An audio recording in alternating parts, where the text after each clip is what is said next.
దేవుని యొక్క అభిషేకము, దేవుని యొక్క ప్రత్యక్షత గల మనస్సు కలిగిన శ్రేష్ఠ దైవజనులు తరానికి ఒక్కడు ఉంటాడు. తరానికి ఒక్కడు, దేశానికి ఒక్కడు, ఎవడో ఒకడు ఉంటాడు. వాడి దగ్గర నోరు మూసుకొని నేర్చుకోవాలా. లేదు అంత ఆయన ఇమాజినేషన్ తిక్కలోడా. త్రిత్వం కూడా ఇమాజినేషనేరా మరి ఆ లెక్కన. బైబిల్ అక్షరాలు లేవుగా. You use your imagination to come to the conclusion that God is a Trinity. దేవుడు త్రికము ఏకమును అయి ఏకకాలములో త్రికముగా ఏకముగా జీవించుచున్నాడని అక్షరాలు నువ్వు రాసుకోవడానికి, బైబిల్లో లేని అక్షరాలు నమ్మడానికి నీ ఊహాశక్తిని నువ్వు వాడుకోలేదా?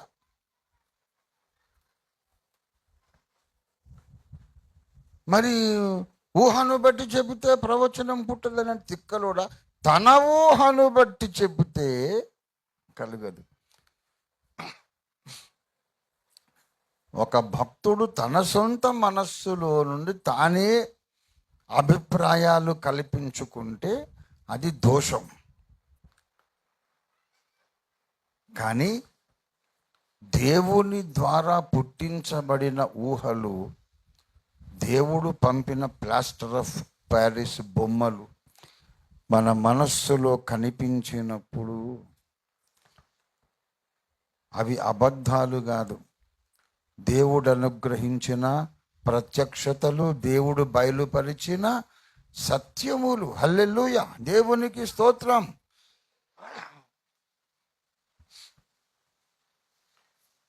ఆఖరి మాట నేను చెప్తున్నాను. అరే మరి ఊహలు బట్టి చెబితే అది కరెక్ట్ కాదనేమో 2వ పేతురు 1వ అధ్యాయంలో చెప్పావు. మరి ఊహల ద్వారానే ఇంత కథ కార్ఖానా నడుస్తుందని ఇప్పుడు చెప్తున్నాం. మరి ఎట్లాగ దీనికి కంక్లూజన్ ఏంటి, ఫైనల్ జస్టిఫికేషన్ ఏంటి అంటే బైబిల్లో అన్నీ ఉంటాయి. అంత తలకాయ నీకు ఉండాలి కదా. తలకాయ పైన బొచ్చు ఊడిపోతే పర్వాలేదు, లోపల ఊడిపోవద్దు. ఇంకా 2 ఊడిపోతే ఇంకా కష్టం. ఇర్మియా గ్రంథము 23వ అధ్యాయము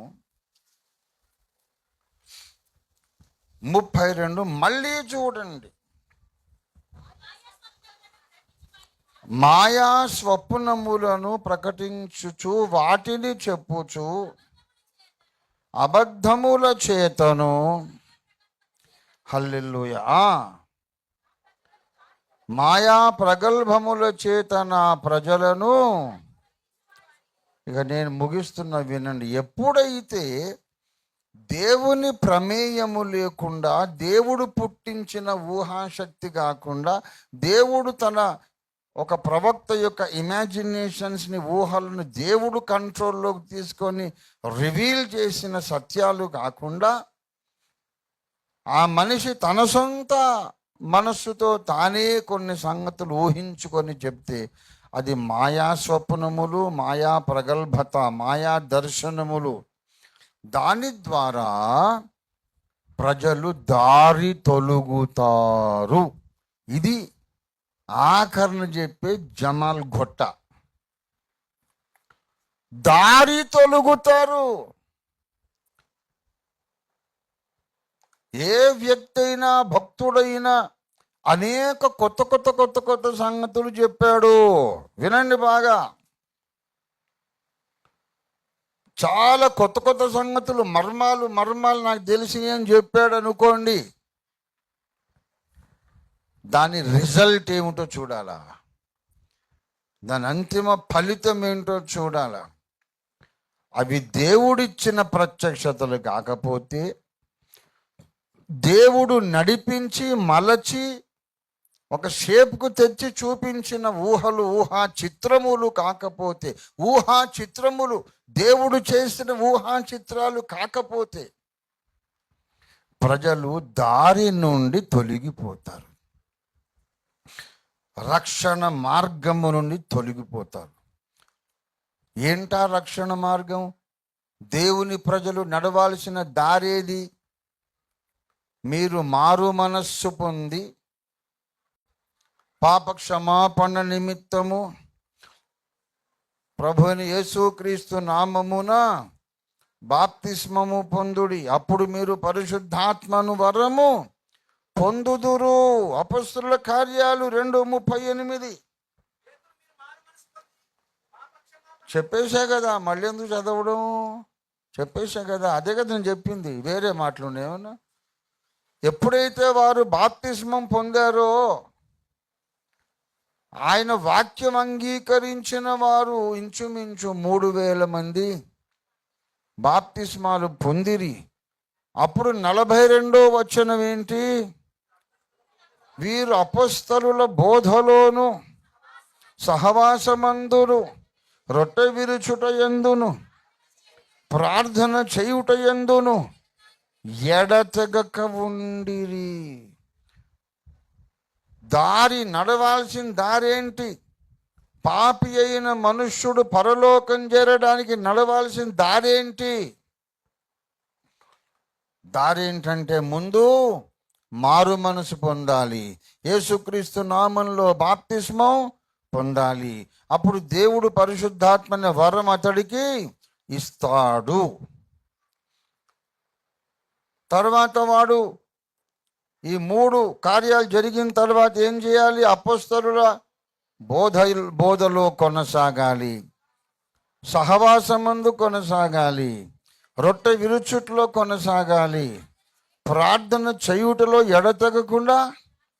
ఈ మార్గము నుండి తప్పించే దర్శనాలు ఏవైనా మాయా దర్శనాలు.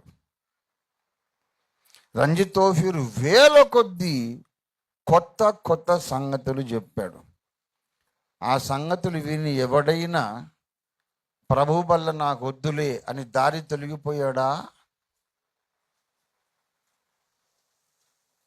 క్రీస్తు న్యాయపీఠం ముందు నిలబడి ఆర్గ్యూ చేస్తే ఎంతనో, రంజిత్ ఓఫీర్ ముందు ఆర్గ్యూ చేస్తే అంత. మామూలు విషయం కాదు, ఒళ్ళు దగ్గర పెట్టుకొని ఉండాలి. రంజిత్ ఓఫీర్ బోధ విని ప్రార్థన వద్దులే, నేను ప్రార్థన చెయ్యను ఎవడైనా దారి తొలగిపోయాడా? చెప్పాలి సమాధానం. ప్రార్థన చెయ్యాలని ఇంకా ఆశ ప్రజల్లో పుట్టించాడా రంజిత్ ఓఫీర్? లేకుంటే ప్రార్థన వద్దులేరా అని చెప్పాడా? చెప్పండి. ప్రార్థన కొరకు ఆశ పుట్టించాడా లేదా?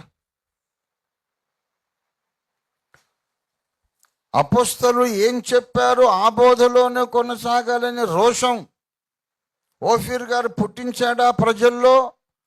లేకుంటే అపొస్తలులు మనకు అక్కర్లేదులే, మన బోధ చేసుకోవచ్చు అని చెప్పాడా? ఓఫీర్ గారు చెప్పిన వేల కొలది మర్మాలు విన్నోళ్ళు మారు మనసు అక్కర్లేదని తొలగిపోయారా? బాప్తిస్మం అక్కర్లేదని తొలగిపోయారా? పరిశుద్ధాత్మ అక్కర్లేదని తొలగిపోయారా? అపొస్తలుల బోధ అక్కర్లేదని తొలగిపోయారా? సహవాసం అక్కర్లేదని ఎవడైనా తొలగిపోయాడా? ప్రార్థన చేయడం అక్కర్లేదని తొలగిపోయాడా? ఎవడైనా తొలగిపోయాడా? ఆదిమ సంఘము నడిచిన దారి నుండి నేను చెప్పిన మర్మాలు విని ఎవడైనా తొలగిపోయాడా? నేను 8 గ్రంథాలు రాశాను, అనేక విశేషమైన సంగతులు, నభూతోన భవిష్యతి, 6,000 ఏండ్ల నుండి ఎవడు చెప్పనివి ఇంకెవడు చెప్పబోనివి నేను రాశాను. అవన్నీ చదవడం ద్వారా మీలో ఎవరైనా అబ్బా ఇన్ని బుక్స్ చదివేశానికి ప్రార్థన వద్దు ఏమొద్దు అని అనుకున్నారా? నేను దారి తొలగించానా లేకపోతే దారిలోనే నడిపించానా? చెప్పండి. ఏమండి? పౌలు తన సంఘములను ఏ దారి నడిపించాడో ఆ దారిలో నేను నడిపించానా లేదా?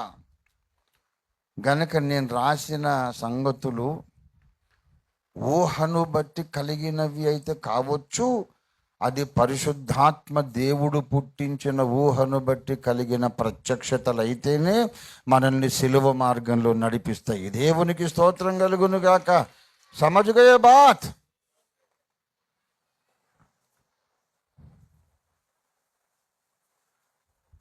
ప్రభునందు ప్రియులారా, ఒకవేళ నేనేవైనా నాకు చాలా ప్రత్యక్షత కలిగింది, చాలా గొప్ప గొప్ప సంగతులు తెలిసినాయి అని మర్మాలు చెప్పి, ఏమేమో మర్మాలు చెప్పి ఇప్పటి నుంచి ఆదివారం రొట్టె విరిచేది అవసరం లేదని చెప్పాను అనుకో, అప్పుడు నాకు కలిగిన జ్ఞానం ఎక్కడిది? సాతాను కలిగించిన మాయా స్వప్నములు, మానవ కల్పిత వ్యర్థ ప్రగల్భత. చాలామంది ఉన్నారండి. అమృత గారు ఎప్పుడు వచ్చారు? మాయా ప్రగల్భత చెప్పేవాళ్ళు చాలామంది ఉన్నారు. వాళ్ళ మాయా ప్రగల్భత వలన ప్రజలలో ఏం తక్కువైపోతుందంటే పరిశుద్ధత పట్ల ఆశ తగ్గిపోతుంది, ప్రార్థన పట్ల దాహం తగ్గిపోతుంది, వాక్యం పట్ల ఆకలి తక్కువైపోతుంది, సహోదర ప్రేమ తక్కువైపోతుంది, గర్విష్ఠులుగా తయారవుతారు. దేవుని బిడ్డలారా,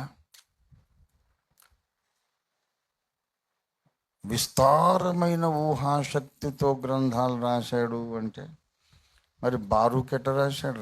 వెధవా. దేవుడు నాకు చెప్పకపోయినా నేను చెప్తున్నాను. పౌలు ఎట్లాగా అన్నాడు? బారూకు ఆ మాటలు రాసినా, పౌలు ఏ మాటలు రాసినా వాళ్ళను అపొస్తలుల కార్యాలు 2:42లో నడిపించారు గనుక ఆ మాటలన్నీ దేవుని మాటలే. దేవునికి స్తోత్రం కలుగునుగాక. ఆ కృప అందరికీ ఉండదు. నమ్మకమైన వాడనై ఉండుట దేవుడు నాకు ఇచ్చిన కృప. కృప పొందిన వాడను గనుక నా అభిప్రాయం చెబుతున్నాను. Take it as God's word. కథం.